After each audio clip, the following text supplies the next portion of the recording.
Hello everybody, this is your teacher Sunando Devnath, and in this video I am going to continue with the third chapter of physics of class 9, laws of motion. This is the fifth lecture. Now if you have not watched the previous lectures of this chapter, go and watch those lectures first and then you come to this lecture. So here we go. In this lecture we are going to study Newton's third law of motion. हम लोगों ने first law पढ़ लिया, second law पढ़ लिया, अब third law को पढ़ने की बारी है. स्टेटमेंट को सबसे पहले देखते हैं क्या लिखा हुआ है. According to Newton's third law of motion, to every action there is always an equal and opposite reaction. बहुत छोटा सा स्टेटमेंट है और बहुत लोगों को तो जूनियर क्लासेस, लोअर क्लासेस से ही ये स्टेटमेंट रटा हुआ रहता है. क्लास 9th में आके फर्स्ट टाइम इसको नहीं देखते हैं बहुत सारे लोग. ऑलरेडी बहुत सारे लोगों को ये लोअर क्लासेस में ही statement they have studied this.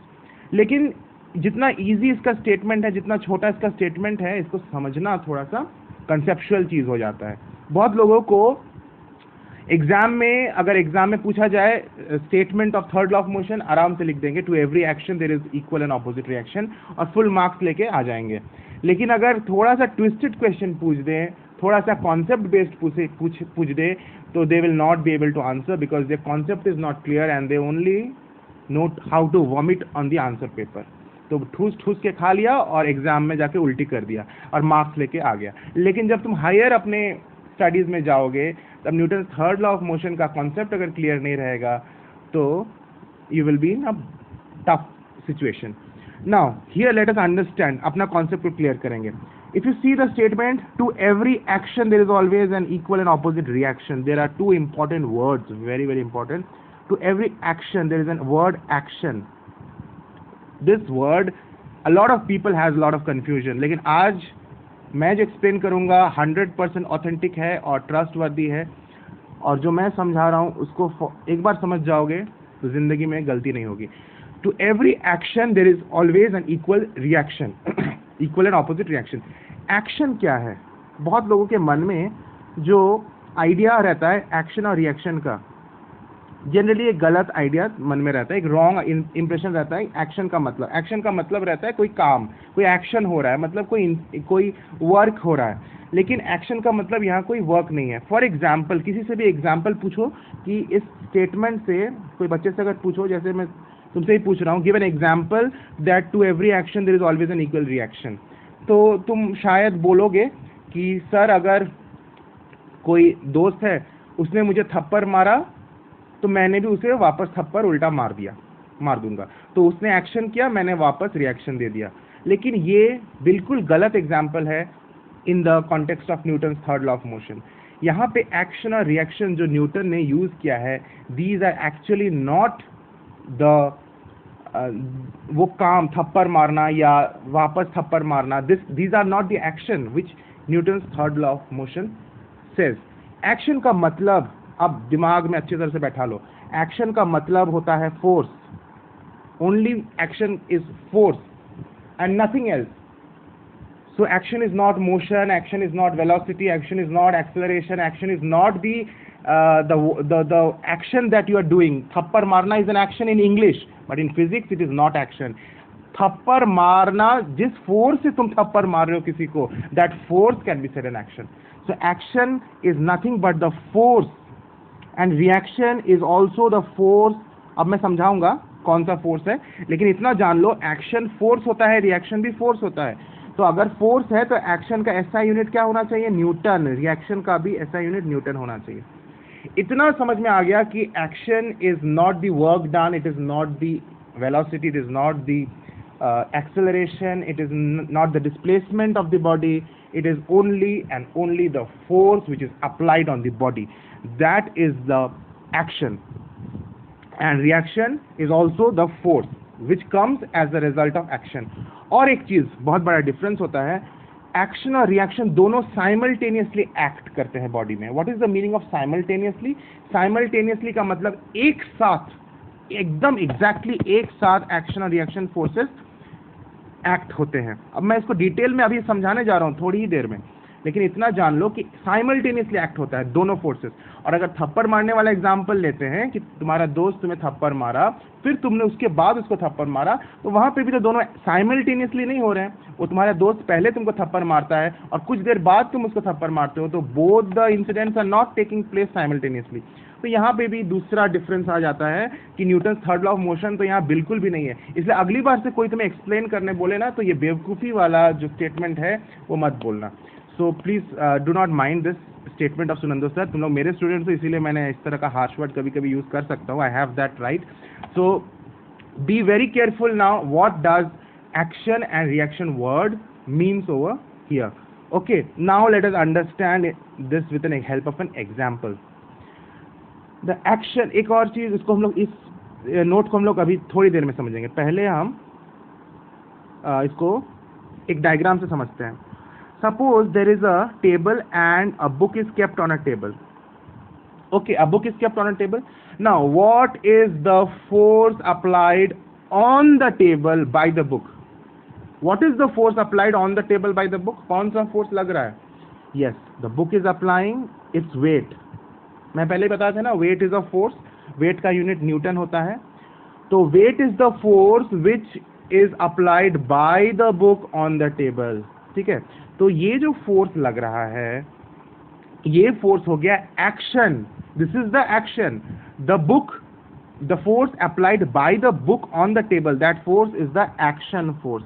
ठीक है, लेकिन एट द सेम टाइम ये बुक नीचे तो धंस नहीं जा रहा है, टेबल पर फोर्स जरूर लगा रहा है, तब तो उसको नीचे चले जाना चाहिए। इसका मतलब कोई ना कोई दूसरा फोर्स है जो इस फोर्स को बैलेंस कर रहा है और ऑपोजिट डायरेक्शन में एक्ट हो रहा है। तो वो कौन सा फोर्स है? The table at the same time is applying an upward direction force on the book. अब सेकेंड जो फोर्स लग रहा है वो बुक पर लग रहा है। कौन लगा रहा है? टेबल के द्वारा लगाया जा रहा है। पहला वाला फोर्स जिसको हम एक्शन बोल रहे थे वो बुक लगा रही थी टेबल पर, दूसरा फोर्स जो है वो टेबल लगा रही है बुक के ऊपर। तो this is the normal reaction force which we have studied in this chapter only, normal reaction force in my previous lectures. तो यहाँ पे नॉर्मल रिएक्शन फोर्स लग रहा है टेबल के द्वारा बुक पर, और दोनों फोर्सेस का डायरेक्शन देखो ऑपोजिट है। तो ये फोर्स जो है ना, सेकेंड वाला फोर्स, ये इसको हम रिएक्शन बोलते हैं या रिएक्शन फोर्स बोलते हैं। अब शायद क्लियर हो रहा है क्यों हम एक्शन और रिएक्शन को, अभी थोड़ी देर पहले मैंने बताया कि दोनों फोर्स हैं।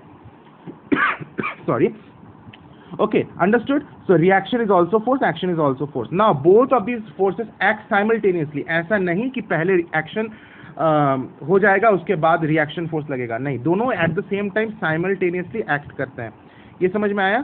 उसके बाद एक और पॉइंट हम लोग को नोटिस करना है कि क्या दोनों फोर्सेस सेम बॉडी पे लग रहा है। सोचो, थोड़ा सा दिमाग में सोचो, कॉन्सेप्ट को अंदर में बिल्ड करो। देखो इतना इजी सब्जेक्ट है फिजिक्स। क्या दोनों फोर्सेस सेम बॉडी पे लग रहा है? ऑब्वियसली नहीं। एक्शन फोर्स किस बॉडी पे लग रहा है? किस बॉडी के ऊपर लगाया जा रहा है? टेबल के ऊपर लगाया जा रहा है। और रिएक्शन फोर्स किस बॉडी के ऊपर लगाया जा रहा है? बुक के ऊपर लगाया जा रहा है। So action is applied on the table by the book and reaction is applied on the book by the table. Therefore they act on different bodies, they don't act on same bodies. So now if you read this point, it will be very clear. The action and reaction never act on the same body. Never act on the same body, but they always act simultaneously. मैंने बताया ना एक साथ, they always act simultaneously on two different bodies. Okay, that is the forces of interaction are always present in a pair. इसका मतलब ये reaction और action always they are present in a pair. pair में जहाँ action है वहाँ reaction होगा ही। वही न्यूटन ने भी बोला, to every action there is always हमेशा there is always equal and opposite reaction. opposite क्यों बोला न्यूटन ने? opposite इसलिए बोला क्योंकि दोनों का डायरेक्शन opposite है। अब equal क्यों बोल रहा है न्यूटन? वर्ड यूज कर रहा है न्यूटन। इक्वल इसलिए क्योंकि दोनों फोर्सेस का मैग्नीट्यूड इक्वल होता है। अगर ये बुक का वेट 10 न्यूटन है, इतना ज्यादा होता है बुक का वेट, तो चलो मान ले अगर ये बुक का वेट 10 न्यूटन है, ओके, तो ये तो बहुत कम वेट है। अगर इस बुक का वेट 10 न्यूटन है तो कितना अमाउंट ऑफ रिएक्शन फोर्स ये बुक पे लग रहा है टेबल के द्वारा? 10 न्यूटन ही लग रहा है। यानी रिएक्शन फोर्स का भी मैग्नीट्यूड 10 न्यूटन है, एक्शन का भी 10 न्यूटन है, दोनों फोर्सेस इक्वल है। That is the reason the book is neither going downwards nor going upwards. अगर ये वेट का वैल्यू यानी एक्शन फोर्स का वैल्यू ज्यादा होता रिएक्शन फोर्स से, तो बुक नीचे चला जाता क्योंकि वो डोमिनेट कर जाता, और अगर रिएक्शन फोर्स का वैल्यू ज्यादा होता एक्शन से तो बुक ऊपर की तरफ मूव करने लगता। लेकिन दोनों फोर्सेस हैं, लेकिन दोनों फोर्सेस बुक को, ना बुक नीचे जा रहा है ना बुक ऊपर जा रहा है, इसका मतलब दोनों फोर्सेस का मैग्नीट्यूड इक्वल है, ऑब्वियसली होना चाहिए, then only the book is at this rest position. Okay, so what is being said कि both the forces act simultaneously on two different bodies, they are opposite in direction and they are equal in magnitude। अब I think story picture clear हो रहा है, बहुत ज़्यादा clear तुम्हारा हो गया है। अब statement को फिर से पढ़ते हैं, अब समझ में आएगा। न्यूटन का statement सामने है, according to Newton's third law of motion to every action, इसका मतलब to every action force actually, to every action there is always equal क्यों? क्योंकि इक्वल फोर्सेस, रिएक्शन फोर्स भी एक्शन के इक्वल होगा, equal and opposite reaction. I think this is clear now, ठीक है। अब एक एग्जांपल लेते हैं, सपोज यहाँ पे टेबल के ऊपर एक बुक रखा हुआ है, तुम बुक पर इस डायरेक्शन में लेफ्ट से राइट डायरेक्शन में सपोज 10 न्यूटन का फोर्स लगा रहे हो, और तुम्हारा दोस्त वापस दूसरा डायरेक्शन से 10 न्यूटन का फोर्स लगा रहा है। Now he is applying the force towards left, you are applying the force towards right on this book. The book will not move obviously क्योंकि both the forces are equal in magnitude, opposite in direction। अब थोड़ा सोचो और बताओ, क्या हम इसको action और रिएक्शन फोर्स बोल सकते हैं? ये वाला कंडीशन, क्या हम इसको एक्शन और रिएक्शन फोर्स बोल सकते हैं? देखो कितना सारा क्वेश्चन, कितना कॉन्सेप्ट बनता है, देखो जितना आसान सोच रहे तो उतना आसान है नहीं, लेकिन आसान अभी थोड़ी देर में बन जाएगा। सोचो इसको एक्शन रिएक्शन फोर्स बोल सकते हैं? नो, नेवर, बिकॉज यहाँ पे क्लियरली लिखा हुआ है कि they act on two different bodies. Action और रिएक्शन दो डिफरेंट बॉडीज में एक्ट होना चाहिए। और अभी अभी जो मैंने एग्जांपल अब यहाँ बता रहा हूँ, जहाँ पे एक ही बुक पर तुम और तुम्हारे दोस्त दोनों एक ही बुक पे फोर्स लगा रहे हो, ऑपोजिट डायरेक्शन जरूर है, साइमल्टेनियसली जरूर अप्लाई कर रहे हो, लेकिन सेम ऑब्जेक्ट पे अप्लाई कर रहे हो, डिफरेंट बॉडीज पे नहीं अप्लाई कर रहे हो, तो ये हमारा एक्शन एंड रिएक्शन फोर्स नहीं है। Is it clear? तो यहाँ पे भी एक बहुत ज्यादा कॉन्सेप्ट समझने की जरूरत है, कहाँ एक्शन रिएक्शन का पेयर हो रहा है, कहाँ एक्शन रिएक्शन का पेयर नहीं हो रहा है। So action and reaction forces act on two different bodies and therefore, अब इसको सुनहरे अक्षरों से लिख लो, action and reaction forces act simultaneously on two different bodies and therefore we cannot say that action and reaction forces cancel each other। हम ये नहीं बोल सकते हैं कि एक्शन और रिएक्शन फोर्स एक दूसरे को कैंसिल करता है, क्योंकि दो अलग अलग बॉडीज पे काम हो रहा है। अगर सेम बॉडीज में दोनों equal and opposite forces act हो रहे होते तब हम बोल सकते थे कि they are cancelling each other. जैसे ये वाला एग्जांपल जो मैंने अभी थोड़ी देर पहले दिया, जो एक ही बुक पर तुम और तुम्हारे दोस्त फोर्सेस अप्लाई कर रहे हो ऑपोजिट डायरेक्शन में और बुक मूव नहीं कर रहा है, तो वहां पे मैं बोल सकता हूं कि both the forces are cancelling each other. लेकिन यहाँ जो बुक टेबल के ऊपर रखा हुआ है, एक फोर्स बुक पे लग रहा है, दूसरा फोर्स टेबल पे लग रहा है, we can not say that these two forces are cancelling each other. यहाँ तक समझ में आ गया? तो वेरी गुड। अब आगे का बहुत आसान है समझना। Now here demonstration of action and reaction through an experiment. एक सिंपल से एक्सपेरिमेंट है, ये आराम से किया जा सकता है। तुम्हें बस दो स्प्रिंग बैलेंस चाहिए। तुम्हारे फिजिक्स लैब में, स्कूल के फिजिक्स लैब में स्प्रिंग बैलेंस इजीली अवेलेबल है, तो स्प्रिंग बैलेंस से ये एक्सपेरिमेंट हम आराम से कर सकते हैं और रिएक्शन और एक्शन फोर्सेस को हम इजीली अपने आंखों से उसका जो इफेक्ट है देख सकते हैं। यहाँ पे क्या किया गया है, एक स्प्रिंग बैलेंस लिया गया है। ये जो पहला स्प्रिंग बैलेंस है, इसको बी नाम से डिनोट किया गया है, स्प्रिंग बैलेंस बी। इसको क्या किया गया है, एक फिक्स्ड वॉल से, दीवार से हुक के मदद से अटैच कर दिया गया है। यानी ये जो स्प्रिंग बैलेंस है ये दीवार से अटैच्ड है और ये इमूवेबल स्प्रिंग बैलेंस है, और इसका जो हुक है जहाँ पे मैं वेट लटकाता हूँ मेजर करने के लिए, उस हुक को एक दूसरा स्प्रिंग बैलेंस के हुक से अटैच कर दिया गया है। और ये जो दूसरा स्प्रिंग बैलेंस है जिसका नाम ए है, ए स्प्रिंग बैलेंस, उसको अब मैं उंगली से उसका रिंग को खींचूंगा।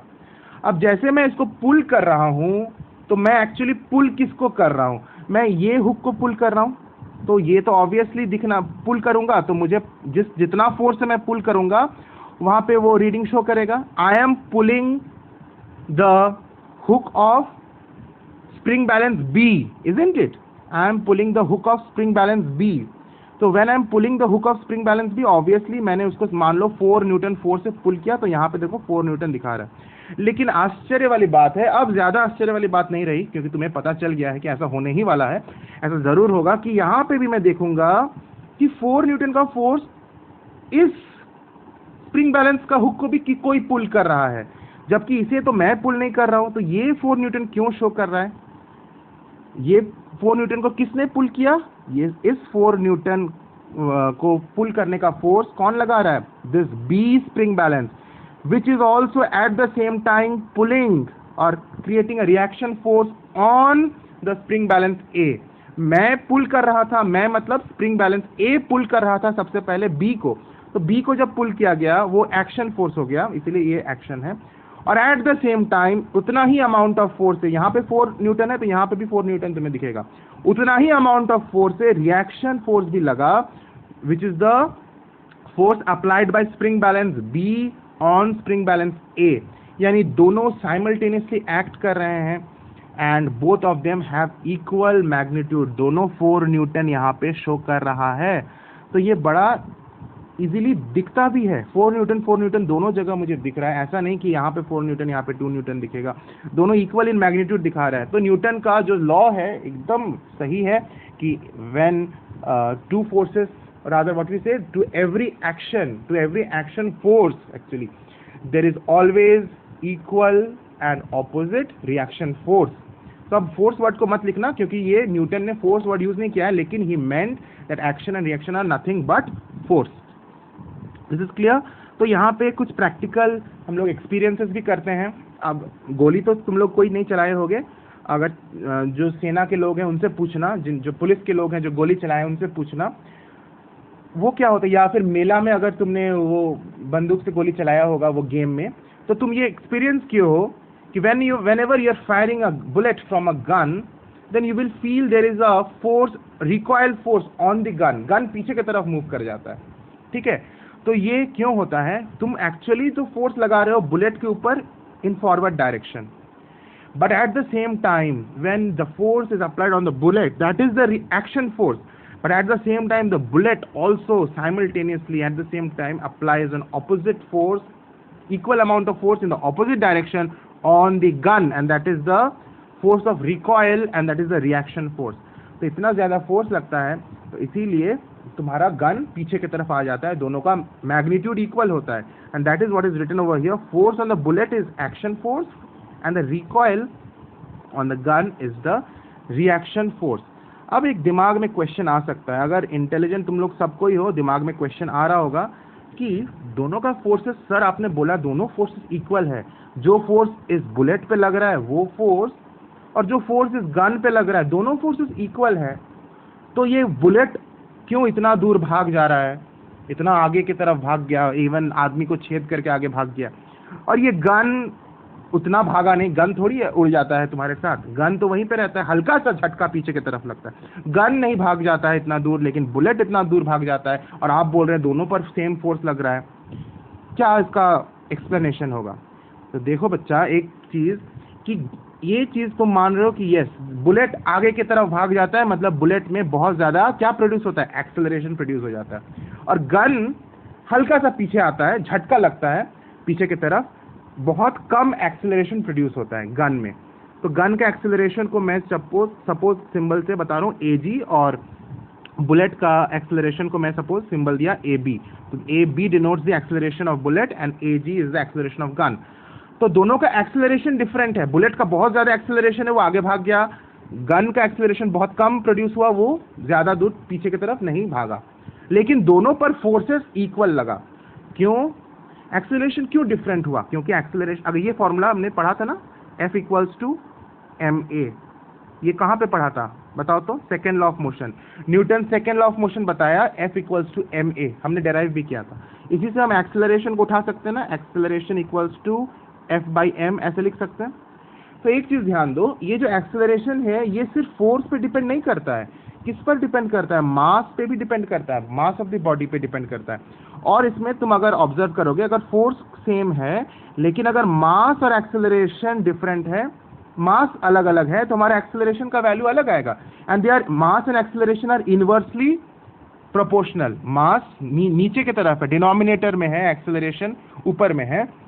दे आर इनवर्सली प्रोपोर्शनल, यानी जितना कम मास उतना ज्यादा एक्सेलरेशन. और जैसे बुलेट का मास बहुत कम है, इसलिए बुलेट में ज्यादा एक्सेलरेशन प्रोड्यूस हुआ. वही ये न्यूटन का सेकंड लॉ बता रहा है, A=F/m. और ये गन का मास, गन भारी है बुलेट से, गन का मास बहुत ज्यादा है, और साथ ही साथ तुम गन को पकड़े हुए, तो total mass of the system, gun plus the human being who is carrying the gun, उसका मास कितना ज्यादा हो गया. तो मास ज्यादा हो जाएगा तो एक्सेलरेशन बहुत कम हो जाएगा, यानी पीछे की तरफ वो मूव नहीं कर पाएगा. जबकि force is equal, action force और reaction force both are equal. तो ये कॉन्सेप्ट क्लियर हो रहा है तुम्हारा. देखो ये सारा चीज बुक में भी नहीं लिखा हुआ है, लेकिन इतना सारा चीज कॉन्सेप्ट माइंड में आ सकता है. Physics is so interesting, questions पे क्वेश्चंस बन सकता है, और इसका एक्सप्लेनेशन फिजिक्स खुद देता है. I think this is clear. तो आगे बढ़ते हैं. Okay, now here some questions I have taken from your book only, and there are various examples given in the book, okay, regarding action and reaction force. तुम एक बार reading मार लोगे तुम्हें समझ में आ जाएगा, बहुत आसान है. मैंने इसका बुलेट और गन का एग्जांपल दे दिया, बुक में तुम्हारा बोट का एग्जांपल है. फिर how do we catch a ball, जब बॉल को मैं कैच कर रहा हूँ तो force applied by the ball on my hand is the action force, and the force applied by my hand on the ball to stop the ball is the reaction force. तो इस तरह का concept same है. Let us see these questions, if we can answer that means हमारा concept बिल्कुल सही है. Name and state the action and reaction in the following cases. हमें यह एक्शन और रिएक्शन को आइडेंटिफाई करना है इन सारे केसेस में. फर्स्ट क्वेश्चन है firing a bullet from a gun. अभी जस्ट मैंने डिस्कस किया कि जब मैं बुलेट को फायर कर रहा हूँ गन से तो एक्शन कौन सा हो जाएगा. देखो बहुत सारे लोग, अब तुम लोग मत बोलना कि action is firing the gun is action. No, the force applied on the bullet is the action. ऐसे लिखना, फोर्स वर्ड को यूज करना. The force applied on the bullet is the action, and the force applied on the gun, the recoil force applied on the gun is the reaction. Clear हो गया. Second case, hammering a nail. जब कांटी को ठोक रहे हो, the force applied on the nail by the hammer is the action, and the force applied on the hammer by the head of the nail is the reaction. ठीक है, समझ में आ गया. अब book lying on the table, ये मैंने अभी बताया. the force applied by the book, bracket में लिखना, that is the weight of the book. the force applied by the book, that is the weight of the book, on the table is the action, and the normal reaction force applied on the book by the table is the reaction. कोई doubt नहीं है, बिल्कुल easy है. Moving a rocket, a moving rocket, देखो ये book में भी है तुम्हारा. अ मूविंग रॉकेट, जब रॉकेट मूव करता है तो rocket exerts a force on the gases to expel them through a nozzle. So that force is action force, and the outgoing gases exert an equal and opposite force on the rocket, due to which it moves in the forward direction, and that force is reaction force. ठीक है. So this is very same thing. A person walking on the floor, कोई आदमी जब floor पे walk कर रहा है तो उसमें क्या है, his foot on the ground applies a force on the ground, and that force is action force. At the same time, the ground exerts an equal and opposite force on his foot, that is the reaction force. ठीक है, मैं जैसे जैसे बोल रहा हूँ समझो और इसको नोट करते जाओ. A moving train colliding with a stationary train. एक ट्रेन स्टेशनरी मतलब रेस्ट में है, और एक मूविंग ट्रेन, फास्ट मूव करता हुआ ट्रेन, दोनों हेड ऑन कॉलिजन होता है, टकराता है. देखो दोनों ट्रेन की क्षति होती है, इसका मतलब दोनों पे फोर्सेस लगता है. तो इसमें क्या हुआ, when the moving train collides with stationary train, the force applied by the moving train on the stationary train is the action, and the force applied, an equal amount of force in the opposite direction is applied by the stationary train on the moving train is the reaction. समझ में आ रहा है सभी लोगों को? Very good. तो इस तरह का क्वेश्चन आएगा, तुम लोग लिख सकोगे. ओके, कुछ क्वेश्चंस हैं, बुक ही से मैंने उठा लिया है. बुक का क्वेश्चन है न्यूमेरिकल.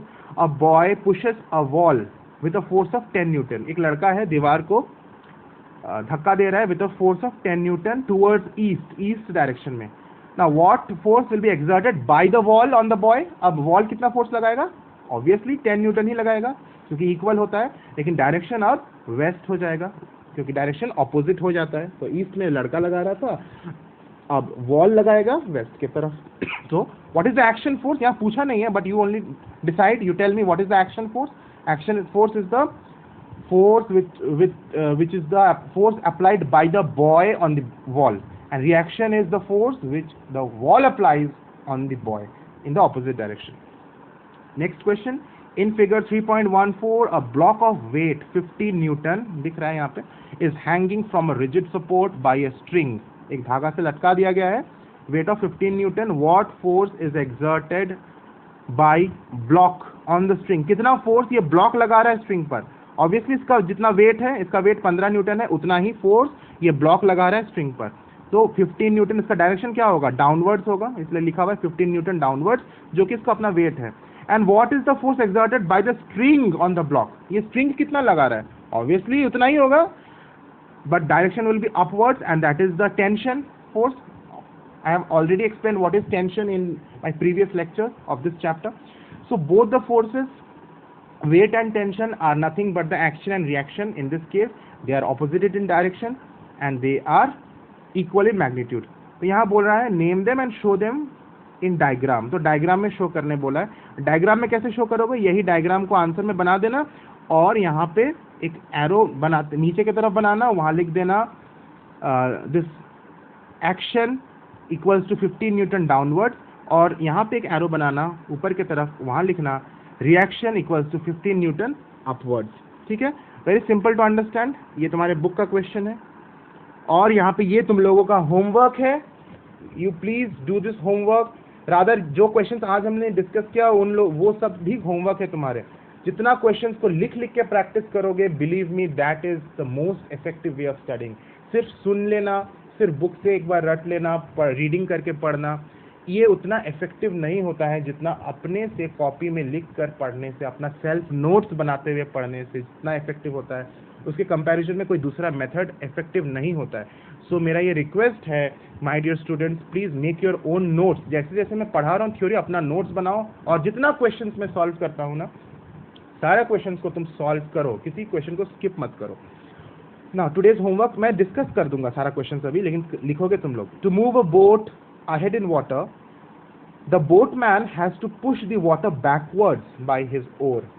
तो बोट में अगर चढ़े हो तुम लोग तो नोटिस किए होगे कि जो बोटमैन रहता है वो पानी को अपने ओर से पीछे की तरफ मूव करता है, पीछे की तरफ फोर्स लगाता है, मतलब वाटर को बैकवर्ड्स मूव कराता है. क्यों कराता है? और इससे बोट आगे की तरफ बढ़ता है. क्यों ऐसा होता है ये पूछा गया है. तुम लोग आंसर जरूर कर पाओगे. ये इसलिए होता है कि वो जो फोर्स लगाता है पानी के ऊपर, सपोज वो जितना फोर्स लगाएगा उतना ही equal amount of force water will apply on the boat in the opposite direction. As a result boat will move ahead. ठीक है, Newton third law of motion. तो ये चीज अपने वर्ड्स में लिख लेना, बुक में भी है. So I am just reading it out what is written in the book. When a boatman wants to move the boat away from the shore, he pushes sorry I'm reading the wrong paragraph. अब एक बार फिर से मैं पढ़ देता हूँ. To move a boat ahead in water, the boatman pushes. इस pushing को क्या बोलते हैं? एक्शन. इस पुशिंग के दौरान जो फोर्स लग रहा है उस फोर्स को action. So the boatman pushes the water backwards with his oar and the water exerts an equal and opposite force. This is the reaction in the forward direction and due to which the boat moves ahead. समझ में आ रहा है? Simple है, अपने language में explain करना. A person moving, second question, a person pushing a wall hard is liable to fall backward. Give a reason. तुम बहुत जोर से दीवार पे धक्का मार रहे हो तो फिर तुम पीछे की तरफ गिर सकते हो. आई थिंक इसको एक्सप्लेन करने का कोई जरूरत नहीं है, बिल्कुल ईजी है समझना. तुम जितना फोर्स दीवार पे लगाओगे उतना ही इक्वल अमाउंट ऑफ फोर्स दीवार भी तुम पे लगाएगा ऑपोजिट डायरेक्शन में, तो तुम गिर जाओगे पीछे. इस तरह से लिख सकते हो. लिखने का तरीका है always you will have to start according to Newton third law of motion. इस स्टेटमेंट से अगर तुम स्टार्ट करोगे, according to Newton third law of motion, to every action there is always equal and opposite reaction. So when a person pushes a wall hard, the force with which he pushes the wall is the action, and the wall will also apply equal and opposite force on the man which is the reaction force, and therefore the man will fall backward. इतना लिख दोगे, teacher बहुत खुश हो जाएगा, full marks दे देगा। Teacher को ये पता चल जाएगा कि बच्चे को पता है कि Newton third law of motion से इसका कॉन्सेप्ट जुड़ा हुआ है। यहाँ पे क्या है, third question, the action and reaction both act simultaneously, is this statement true? बिल्कुल ट्रू है, मैंने अभी डिस्कस किया था। The action and reaction are equal in magnitude, is this statement true? बिल्कुल सही है। Now fifth question, a light ball falling on ground after striking the ground rises upwards. एक बॉल को तुम नीचे गिराते हो, गिराने के साथ साथ जैसे जमीन को टच करता है फिर वो कुछ हाइट तक ऊपर की तरफ बाउंस कर जाता है। क्यों करता है बाउंस? उसको करने के लिए तो फोर्स अप्लाई किया होगा किसी ने। किसने अप्लाई किया? ग्राउंड ने अप्लाई किया। इक्वल अमाउंट ऑफ फोर्स, जितना फोर्स से बॉल ग्राउंड का हिट किया था उतना ही अमाउंट ऑफ फोर्स ग्राउंड ने बॉल पर लगाया इन द ऑपोजिट डायरेक्शन, और बॉल ऊपर की तरफ भाग गया। इसका तो इस तरह से एक्सप्लेन कर लोगे अपने लैंग्वेज में। सिक्स क्वेश्चन क्या है, comment on the statement the sum of action and reaction on a body is zero. इस स्टेटमेंट पे कमेंट करो, क्या ये स्टेटमेंट सही है? The sum of action and reaction on a body is zero. बिल्कुल ये स्टेटमेंट गलत है। This statement is wrong. Why this is wrong? Because I have just discussed a few minutes before that action and reaction forces act on two different bodies, और यहाँ पे लिख दिया है पहला ही चीज कि action and reaction on a body। तो ये तो सबसे बड़ी गलती इस क्वेश्चन में है कि on a body, ये क्वेश्चन तुम्हारे बुक से है, on a body लिखा है, ये हो ही नहीं सकता। एक बॉडी में तो एक्शन और रिएक्शन फोर्स अप्लाई हो ही नहीं सकता, तो इसीलिए ये क्वेश्चन ही गलत है। तो we will have to say how we have to comment on this. We have to say that action and reaction forces always act on two different bodies, they do not act on same bodies. Therefore we cannot say that the sum of action and reaction forces on a body is zero. ठीक है, लिख सकते हो। तो आज class यहीं पे and करते हैं, मिलते हैं नेक्स्ट क्लास में with my next video, and I have already given a schedule of uploading of my videos. उस शेड्यूल को देखो, मेरे कम्युनिटी टैब पे मैंने पोस्ट किया है, और उस शेड्यूल के हिसाब से अब वीडियोस मैं पोस्ट करूंगा। चलो तब तक meet you in my next video. Stay good all of you.